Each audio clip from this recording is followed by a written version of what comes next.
Okay, so I make that 12 o'clock. Welcome everyone. I'll get started. Good afternoon. Welcome to people joining us live and for those tuning into the recording afterwards.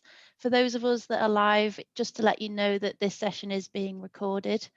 So if you want to turn your cameras off for that reason, then feel free to. I'm Helen. I'm Deputy Chair of the Parkrun Research Board, and I'm going to be chairing this session today. Just a little bit of further housekeeping. If you are with us live, then just to say if you could keep your microphones on mute whilst the speakers are talking, that would be great. We do have the chat function available and welcome you to use that for any questions or reflections that you've got. There will be a Q&A after the speakers have spoken today, and during that, please use the chat to ask any questions or unmute yourself to ask it. We're really pleased to welcome you to the second in this series of seminars brought to you by the Parkrun Research Board. The Parkrun Research Board is hosted at the Advanced Wellbeing Research Centre at Sheffield Hallam University. It consists of academics and researchers, practitioners and parkrun staff, and its purpose really is to oversee high quality research activity linked to parkrun across the world. We'll pop a link to the Research Board website into the chat so you can have a look there, or just simply Google us and you'll find us. So in our last seminar, we talked about the return of parkrun. And the recording of that seminar is available on the AWRC YouTube channel. Again, we can post a link to that in the chat for you to catch up with. So in today's seminar, we're going to explore findings from the world's largest study that has looked at running during pregnancy. And we'll also hear some first-hand experience of a parkrun pregnancy journey. So I'm going to kick things off by introducing our first speaker. It's a real honour to have Professor Andy Shannon join us today. Andy's one of the longest standing Parkrun Research Board members.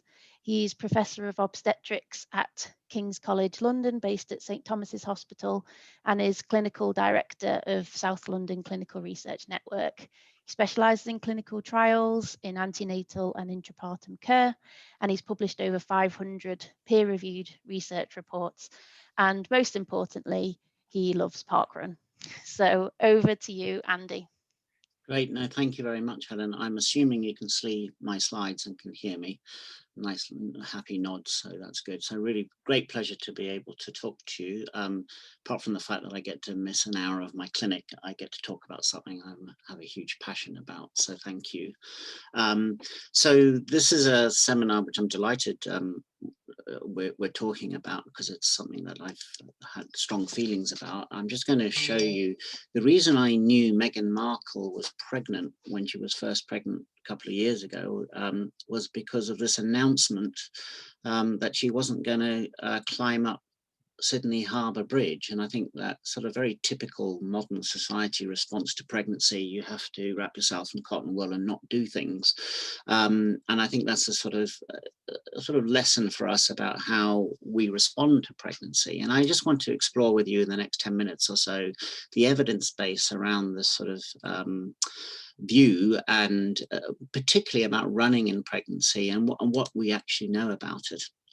What I've experienced with my people I look after as an obstetrician, and with many of my colleagues and friends, is that there's this attitude of, mothers to be being branded as selfish because they exercise and want to do stuff for themselves when they're pregnant. And this type of report, I'm not a big Daily Mail reader, but I go to it for a source of topical information, and you can see that here's a mother being branded a selfish cow for running. And this is something that people say to me, I feel very guilty doing this. And actually, I think it's a very good thing. Now, this came on my sort of Facebook just the last week, I think, saying here's an elite athlete still training and competing at a high level when 18 weeks pregnant. And of course, there are lots of anecdotes of these athletes who have been very successful while pregnant. So we have this sort of conflict of reality and people's perceptions. Now, this is an MRI of a baby. I actually do a lot of research on MRIs, and just thought it was a nice picture to illustrate some of the issues around what babies do in utero. They are actually fully formed, normal, healthy human beings in a very protected environment. And beyond 12 weeks, the baby is fully formed. It's actually incredibly difficult to harm a baby. You know, we have these lessons from thalidomide and other things. And yes, there are issues around the intrauterine environment, particularly in those first few weeks when very subtle things can cause profound problems. And as far as running is concerned, if you get, for example, if you get a very high temperature in a long distance athlete, that might not be good during organogenesis, which is that sort of, 6 to 8 week time in utero. But when you get beyond that, actually the baby is very protected. And unless you have some direct trauma, like it would be to any person, these babies are looked after biologically and physically by their mother. And I just want to show you another one. Here's one we have of 2 babies cuddling up nicely in the uterus, kind of doing normal baby things while pregnant. Now, this situation where you have women running in the park is now very common. And I just want to explore the evidence base. Many organizations now, including the American College of Obstetrics and Gynecology, the British version, and another, do recommend very similar advice, which is it is okay, indeed it is desirable to stay fit and exercise. And we know this reduces certain problems, for example, blood pressure issues, glucose intolerance, and the baby is likely to be better off, and the mother's likely to be better prepared for labor. And we do recommend that this activity continues on a weekly basis using accustomed levels of exercise. And if you don't exercise previously, start up gradually, but not to avoid trauma. So if you're a rugby player or a horse rider or something, then I think you need to take a little bit of care so you don't bump the bump, literally, because there are issues of causing trauma in utero. I want to share with you a study we did.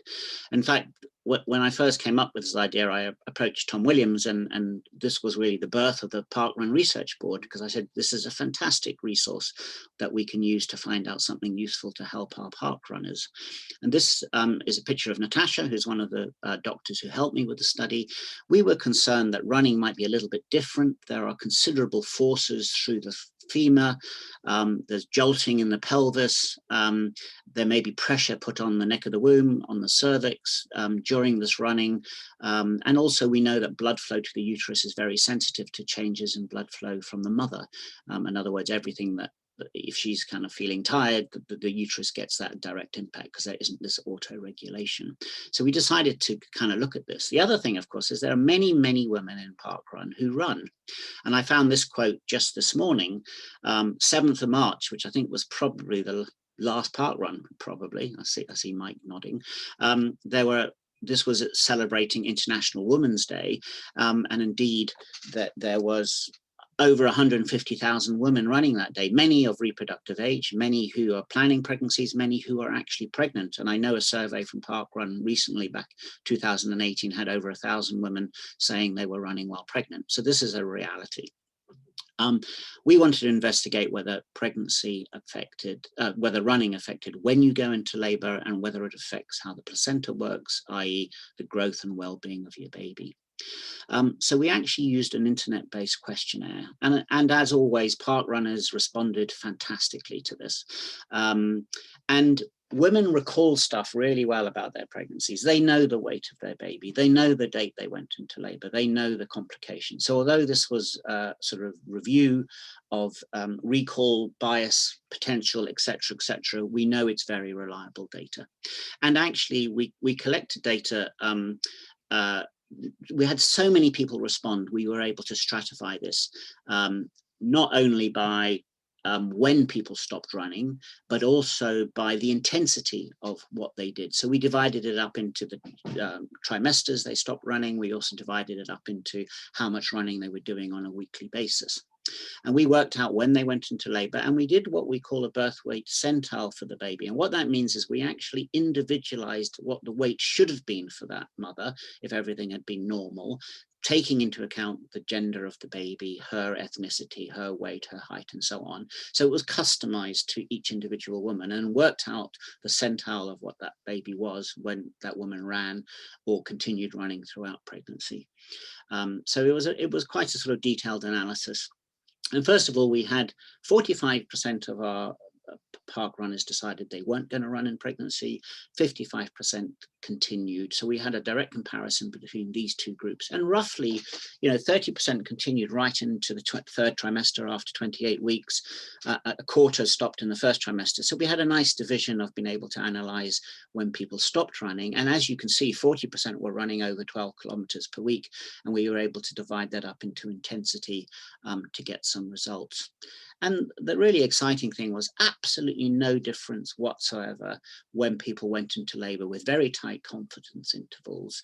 And therefore, running did not increase the risk of you laboring early. And that was really nice to be able to say. And it didn't matter how much you did or to what intensity. The birth weight centiles were slightly lower than average being 50%, but still completely normal. It's bad to be too big and it's bad to be too small. And I suspect healthy runners have slightly healthier babies, and that 46th centile is probably healthier than 50th centile for the normal population. But again, running and not running made absolutely no difference to the weight your baby achieved. And it was really nice to be able to say that. And it didn't really matter how intensive it was. We did do some secondary analysis, and we have to be a little bit more cautious about all the secondary things we looked at. But one thing we did find, you were slightly more likely to need an operative vaginal delivery. That means a forceps or a ventouse. And experienced obstetricians will often tell you that athletic women will have very good pelvic floors, and they may have trouble pushing the baby through the pelvic floor. Now, that might sound like a bad thing, but these types of deliveries are actually quite easy, as opposed to difficult forceps pulling a baby out of the pelvis. Some data that's just come out from the American Journal of Obs and Gynae has looked at progress of labor in people who are fit and have been exercising in pregnancy. And interestingly, they have quicker first stages of labor. That means up to 10 centimeters dilated, but they have no difference in second stages, which I suspect is related to their tough pelvic floors. So although that might sound like a downside, I think basically means you're normal for that and you're better for first stage of labor. So we concluded that running in pregnancy is perfectly okay, has very little effect on your placental function, regardless of intensity, and may have effect on your pelvic floor, which is probably a good thing in terms of your incontinence and other issues, but slightly higher chance of needing a lift out or something like that. And this population, of course, are very typical of the general population who exercise, as opposed to the elite athletes. And here was Natasha, who actually this is her running when she was 38 weeks pregnant, and she gave birth to Rafferty 2 weeks later. Lots of lovely quotes from many, many women. And this is a very just ordinary, typical quote. At 4 months, I ran a cross-country league race in a local park. We decided to cycle there and back through the woods. I felt like Superwoman by the time I got home. And I mean, it was just a real good, feel-good thing to do. And here's the publication if anyone wants to read it. Lots of other research coming out now. I just want to, in the last minute or so, share that with you. Big meta-analysis of vigorous exercise, meta-analysis here, just been published. And these are women who are exceeding 90% of their maximum heart rate regularly into the third trimester. And again, absolutely no evidence that this vigorous exercise affects the health of pregnancy. We've actually written this document for our professional body about exercise and pregnancy. This is for obstetricians and gynecologists to read, and it's freely available if you actually want to look at the nuts and bolts of the science behind the evidence. There's this podcast I did with Tom Williams, which I think is still available if you want to hear us chatting about this. And I do want to show a picture here of one of our Parkrun board members, our very own Chrissy Wellington, who did 1.5 hours of high intensity exercise all pregnancy, as well as lots of other wonderful things, and had a perfectly healthy, normal pregnancy and outcome. So now we have the Daily Mail quotes saying the opposite, which is it's perfectly okay to do this stuff. Here are the publications. Very happy to chat later, and I'm 20 seconds over. Sorry, Helen. No problem. Thank you so much, Andy. That was really great and very informative, and we've had some really nice comments from people who've shared, you know, their positive experiences, which is really, really great to hear. And also thank you to those who have added some extra resources on there for people to read. We can share the link to Andy's research project in the chat for anyone to read. And also, Andy, if there's any other documents or any of the findings of papers that you want to share, then please pop them in.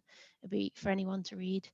So we'll come to Q&A at the end. If anyone's got any questions specifically for Andy, please pop them in the chat or have a think about what you might like to ask him at the end. But we're going to move on to talk to Emma. So welcome Emma Mckinney, who is a senior lecturer and researcher in the Interdisciplinary Centre for Sports Science and Development at the University of Western Cape in Cape Town, South Africa. She's been involved in disability research throughout Africa, and she's the Disability Specialist Ambassador for Parkrun South Africa. And being a paramedic is one of the 2 Parkrun emergency medical coordinators. Emma's completed 264 parkrun events and volunteered 214 times. So it's really great to welcome Emma to talk about her personal parkrun experience. Great, and let's try to get this to full screen. So thanks very much. So this is very much a personal account of my experiences doing parkrun, and I'm going to make no recommendations, but this was my journey. And so well, starting off, I just happened to be at the best parkrun in the world, Rondebosch Common in Cape Town, South Africa. And as Helen has said, I'm very active, involved in both the research side of things, but the actual running it and volunteering is really important to me. And that was before my pregnancy and during my pregnancy too. And so I managed to do more than 250, and waving my flag. I deserved to wave that flag, but it was a huge accomplishment for me. And so as Helen has said, very involved in disability, trying to make our parkruns more accessible and include everyone, including people with disabilities. So I've got some friends who visual impairments, and they help to tow me up hills. So just trying to make our parkruns more inclusive of everybody, including disability and women and people who are pregnant as well. So just a quick brief background about me. I'm married to my husband Vic, who just happens to be a wheelchair user, and unfortunately he can't do many of our park runs, but disability is my thing. So my journey started off having to do IVF to fall pregnant. So when people say, do you know roughly when you became pregnant? I can tell you the hour and the day and what the weather was like and how hard it was to stick needles in my tummy. And so for me, my journey, I knew exactly when I was pregnant. And there was some discussion about, should I give myself a break and not do parkrun, or should I wait until the safe period? And for me, as Alison put in the chat, listen to your body. And that was what got me through my my decisions. Do I, don't I? Just listen, how am I feeling on a particular day? So for some days, I felt like a blubbering whale fish. And so I did not run. I did the volunteering. So I also do sign language interpreting for deaf participants. And so sometimes that's all I could do. Some days that was too much, and I would just sit and carry the keys around with me and help to collect the keys for runners. But I just had to do something for parkrun. So whether it was running or volunteering, just for me keeping active. I was very, very nauseous, and morning sickness did not last for mornings. And for me, just being out in the fresh air, being around other park runners and encouraging people was just what really helped to my mind as well as my body. And I did run, really enjoyed it. My times, I decided, listen to my body. If I feel like pushing it, I will. But if I feel like waddling around like a duck, that's what I'm going to do too.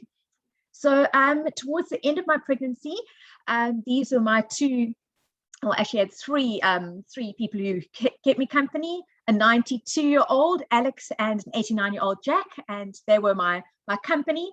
So if they can do it, and Jack's actually got his 250 shirt now, so if he can do it, I could do it too. And so what happened was, the only rules that I had with Jack and Alex was I could do the park runs with them as long as I didn't go into labor. That was the rules we came up with. And so ironically, on a park run 4 weeks before I was due, I was waddling around and I thought, oh, these Braxton Hicks are quite something, but deep breathing and I'm out in the fresh air and wow, these Braxton Hicks are quite something. So I did the responsible thing.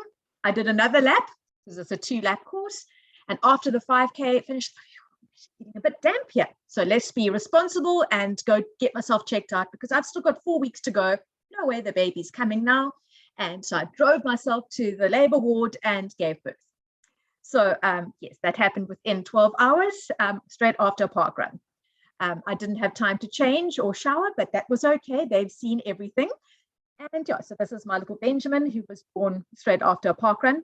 I like to call him my almost park run baby, but there's Benjamin, and my hubby was there throughout the birth. And yeah, I was fortunate enough to have a natural birth. That's something that I wanted, but also going for whatever is best for me and for baby. And yeah, it was a difficult birth, a natural birth. Yes, but I'm very glad to have gone through the first part of my labor at a park run. That's better than walking up and down the labor ward. Get out and about at a park run. That just worked for me. And yeah, this is just a picture of 6 days later doing my next park run with baby on the outside to a very surprised Alex and Jack. Jack was, I just can't handle this. I'll just be behind you just to make sure that you're okay. Again, should women be doing this during their pregnancy, and should they be doing this with a newborn? For me, this is just what I needed to do. So that was 6 days old Benjamin, me getting some fresh air and yeah, be back with the people who I love and support me through my pregnancy. As I said, some days I would walk, some days when Benjamin got a bit heavier, I popped him in a pouch and walk, and some days, as I said, just collecting the car keys was all I was able to do. And yeah, and then also just to me, this was leading into healthy families, healthy communities. So this is my eldest son doing his park run, his first park run as well. And my little one, that's Benjamin now, doing his first park run. He was just over, because we don't have junior park runs, so we had to do the full 5 kilometers, and this was his first park run. I did have to carry him a bit, but yeah, just talking about building communities, building families, participating in park run is also important. Lovely picture of a dad carrying a newborn, giving mom a break so mom could run. And yeah, just welcoming communities for everybody, because those little people that we carry in our bellies are eventually going to be park runners. And that's just the whole cycle of parkrun, that it's open to everybody. And for me, my quote that I always use is that I run away from my family to come back a better mom. Thank you very much. Oh, thank you so much, Emma, for sharing some really beautiful photographs as well, to kind of show your experience. So if we go straight into the Q&A, then I'm sure people have lots of things they want to share or ask. Feel free to put them in the chat, but I will also welcome anyone to unmute and ask a question to Andy or Emma kind of live. I'm going to, just while people are thinking of any questions, I'm just going to pick up on a couple that we've had through. So for Andy, Mike was asking about research around returning to exercise and running following birth. You know, what kind of research has been done there and what recommendations might be. And I've seen helpfully that we have had some running guidelines for returning to running shared, which is great. Thank you very much. Yes. Andy, have you got anything you want to add? The reality is that there's not that much research, as always. But I think the principles are, from a physiological point of view, it is amazing how quickly the body bounces back following a pregnancy. Now, if you continue to breastfeed and estrogen levels are lower and so on, then it may take longer. But as always, if you have maintained reasonable levels of activity during pregnancy, then it's absolutely no reason to not continue. You know, and obviously if you have issues with your progesterone causing your ligaments to be very lax, and you have issues with, you know, things we call SPD and pelvic girdle pain and whatever, then obviously you've got to listen to your body. I think that's a big theme coming out in the chat, listen to your body. But as far as your cardiovascular system is concerned, and this kind of 40% of blood returns pretty much back to normal in hours almost, and everything else recovers very quickly. If you carried on accustomed stuff and gradually build up to pre-pregnancy norms, absolutely no reason to be worried. Great, thank you. And just on the topic of research, then I'll just go into a question that's come through from Jill. Is there any data relating to the improved health and fitness of children whose mothers ran during pregnancy? No, so no one's done those sort of longitudinal studies linking exercise directly to future outcomes, because as you can imagine, those longitudinal studies are incredibly challenging and difficult.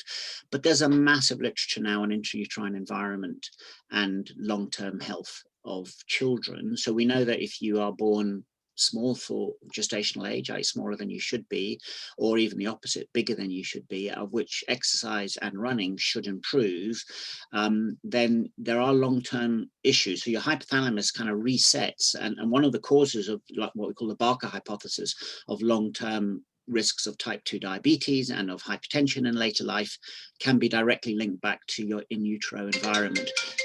So there are very strong reasons why a healthy in utero environment will end up with lifelong health, and that's not just a sort of vague association. It's very likely to be causal.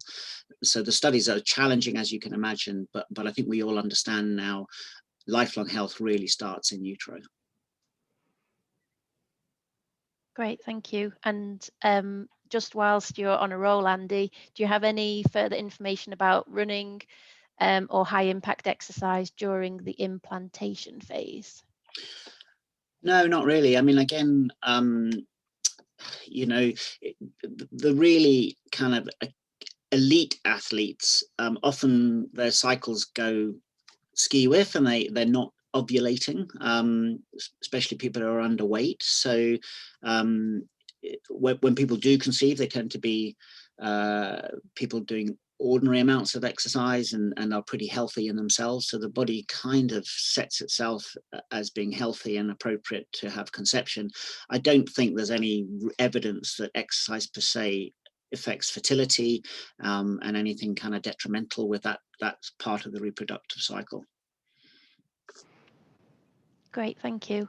Alison just reflected on the advice to listen to your body, and I know that Emma's talk did touch on that quite a bit.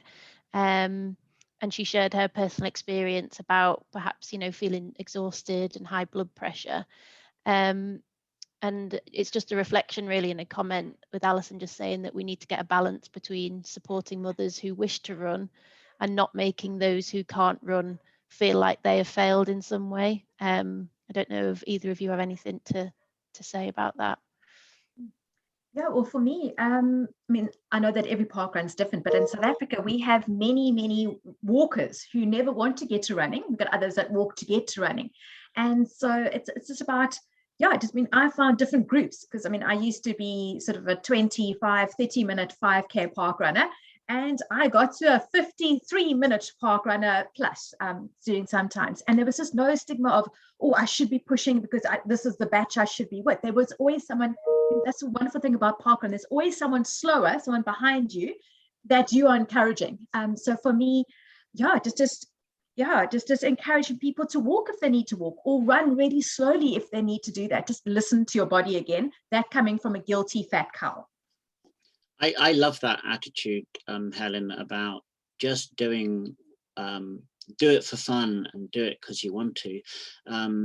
You know, basically saying if you don't want to, it's absolutely fine, but you mustn't feel guilty not doing it. You mustn't feel guilty doing it. And when I go to Cape Town, I notice the average park run times are like minutes slower than anyone else. And there's people, and I thought they'd all be lunatic exercises. So they do it for fun. And the same goes with pregnancy. If you're having a difficult time, it's not your fault. Just take it easy and listen to your body. I think that's such good advice. And that really fits with the ethos of Parkrun. Parkrun is about getting out there, being healthy, enjoying yourself, and don't feel pressured about performing or otherwise. Yeah, brilliant. And I think Emma, you know, highlighted that wonderfully, that you know, if you don't feel like doing the run walk on the day, there's volunteering you can do, and there's many different ways that you can get involved with the parkrun event. So one of my questions was, I know your research, Andy, and what you said is that, you know, people are accepting now that running is completely fine during pregnancy, but I'd say that seeing a heavily pregnant lady running during, you know, is still a relatively rare sight. And what do you think we can do then about maybe fear of judgment from others, or, you know, people passing comment perhaps? I mean, is that a thing, or is that maybe an unrealistic worry that some people might have? I mean, I'd like to know what Emma thinks here, but you know, I'm sure there are all sorts of guilt things that go through pregnant women's minds on all sorts of areas, which are a bit taboo and they don't talk about it. And when you do start having a dialogue like we are right now, everyone goes, oh yes, you know, I was worried about that, I was feeling bad, I had that kind of look from my mother-in-law or whatever, that shouldn't be doing this. And I think just being open and frank and honest about the misconceptions is all a start of this. And I think the message is now getting out there and people accept that this is okay to do. And a lot of my colleagues, even my professional colleagues, will feel nervous about, you know, recommending stuff that they're not sure about. So it has to be both from the professionals as well as everybody else. Emma, do you agree with that? I do. And I mean, I had a couple of dads or men whose partners were pregnant said, wow, I didn't know that this was okay to do. Let me go chat to my partners. And and other people think, oh, well, like maybe I shouldn't be. Just other pregnant women would come to me and say, oh, wow, this is a thing. And it's not only just for pregnancy, it was great, but also just from word of mouth, from prenatal groups as well as antenatal groups as well. We've had a lot of moms coming now with babies on their chest, just getting out. So I think it's going to take time. There's definitely that stigma, but just for me, for my mental well-being, being out was just so important. I was never an elite athlete ever, but just for me, why must I stop doing something that I enjoyed and that I love, that's so good for me, just because of I'm with child, and just for me, obviously different if you've never exercised before, maybe starting and sprinting a park run might not be the best thing, but just listen to your body. And just as I said, for me, it was community, being surrounded by people that I love. And just for me, it was just a whole package of reasons why I should be doing this. Oh, brilliant. Yeah, I was just going to pick up on that point, Emma, about people that perhaps haven't ran before or been particularly active before pregnancy. Is the guidance different, or again, is it very much around listen to your body, do what feels right? Yeah, you're on mute, Emma. Sorry, thank you. You would have thought that by now I've got that. And also just look at the route that you're choosing.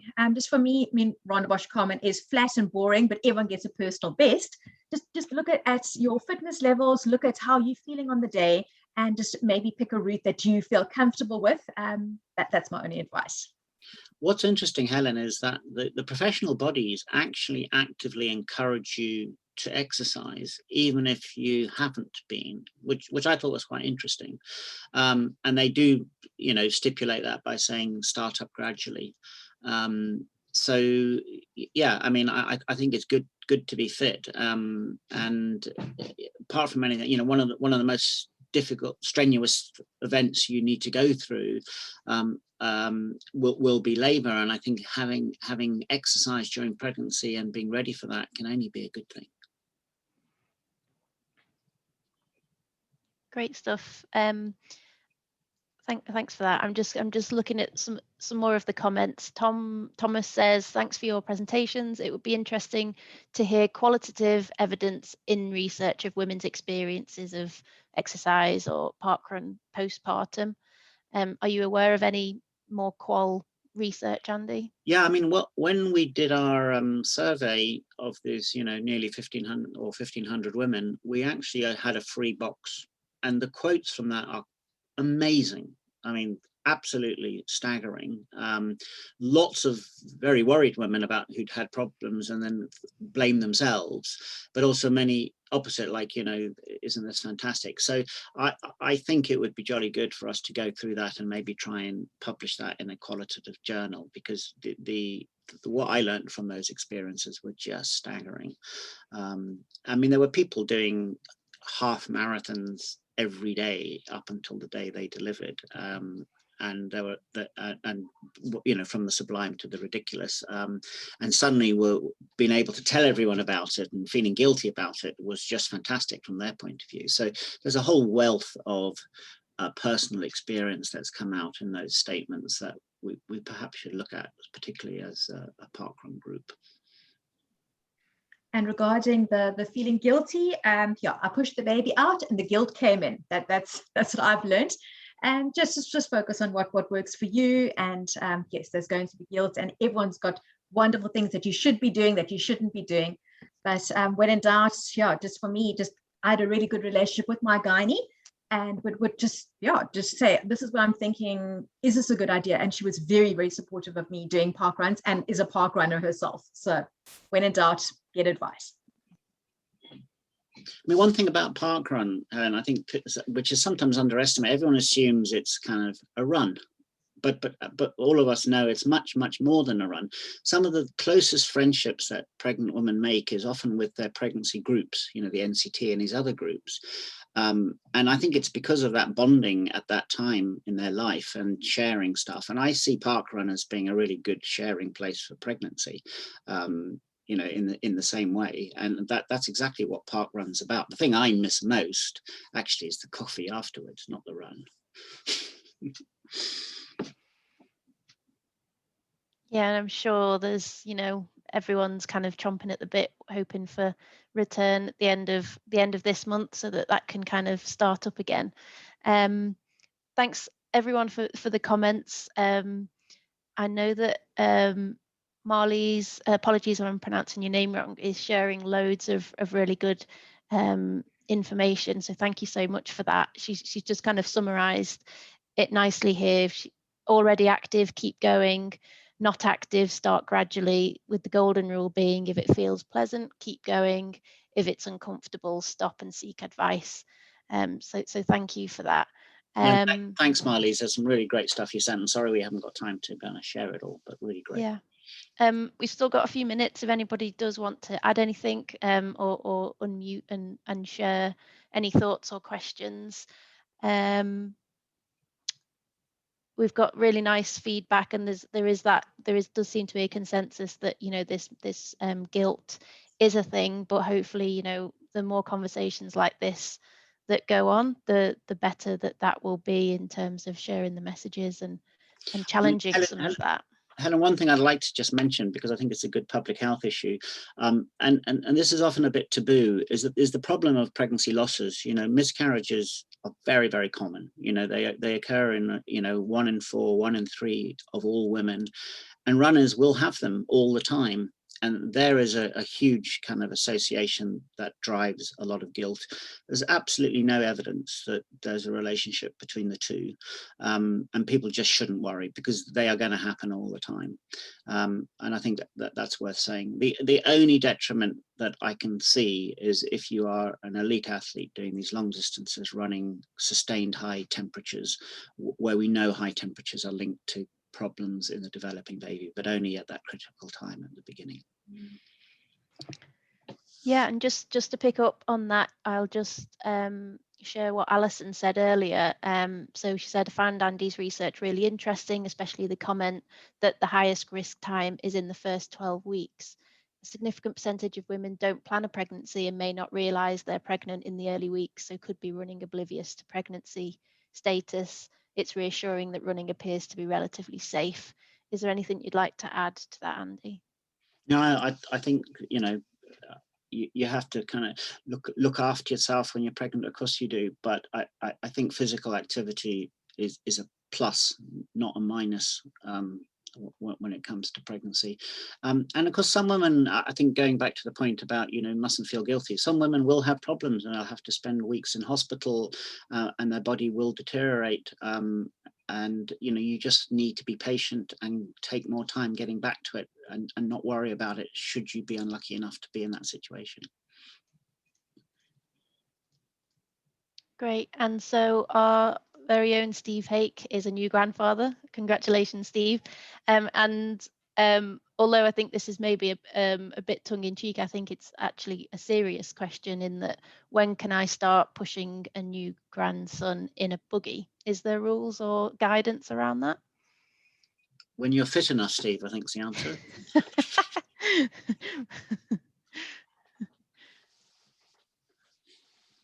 So is a baby okay in a buggy from early doors, or is it ideally, do you need to wait a little while? No, a healthy, normal baby will be fine. Right. I don't think pushing around in a buggy, when it's cold, you keep them warm, and I think it's a great thing to do.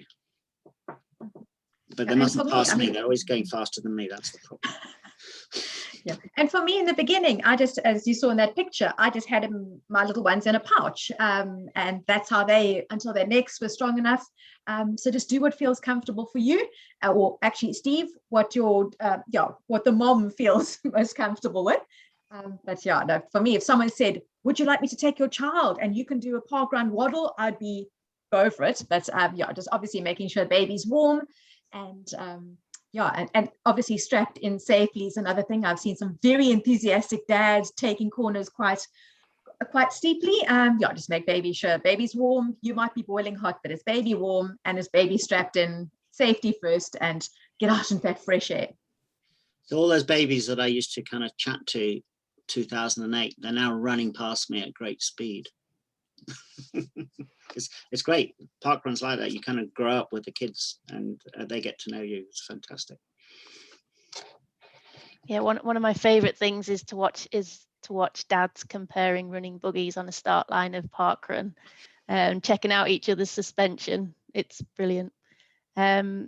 So yeah, I think there's been really, really great chat. I hope we've covered everything. This is your chance now. If you've got any kind of questions that we haven't addressed and you'd really like those answering, then please do shout up or put them in the chat. But I'm just going to do a bit of a roundup from today's session. Thanks so much to our speakers, Andy and Emma, for sharing their insights and experience and knowledge with us. And thank you for joining us all and engaging in the discussion, which I've really, really enjoyed. I think it's been really engaging. The recording will be available for you to watch back, or to share with any of your friends or colleagues, fellow parkrunners, or anyone really, on the YouTube channel. Again, I think Bryony will put the link to that. It won't be available straight away, but over the next week or so, that will be available on there. So we are doing a seminar series, and we will have other seminars scheduled. So keep your eyes peeled on social media and email for details of our next one.